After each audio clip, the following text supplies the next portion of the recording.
The allowance. If you're 65 years old or more and your partner or common law partner is between the ages of 60 and 64, you could be entitled to the allowance.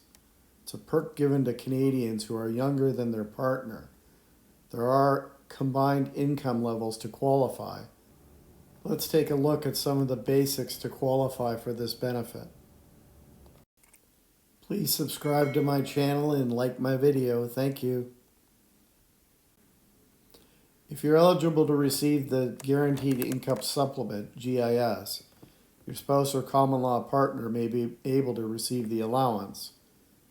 If they're between the ages of 60 and 64, a Canadian citizen or legal resident, resided in Canada for at least 10 years since the age of 18, and your combined annual income is less than $34,704.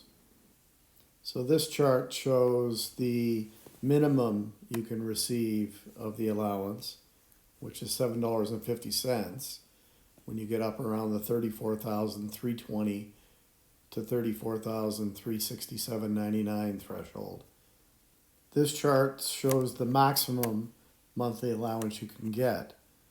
And that would mean that your only income would be old age security and guaranteed income supplement.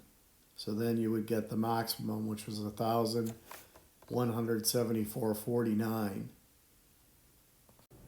So this is where the importance of maxing out your TFSA comes into play.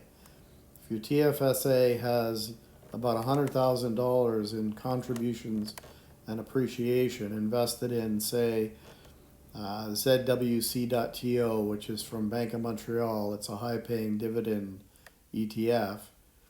You could have a tax-free income of about $621 a month. TFSA money doesn't claw back your old age security or your GIS or your allowance entitlement. You could get the maximum, which is $1,074.49 a month. Now, we pay so much tax to the Canadian government. It's in your best interest to get as much of that money back as possible. This is a way to do it. I hope you enjoyed my video and found it a good reference. Please subscribe to my channel and hit that like button. Thanks a lot.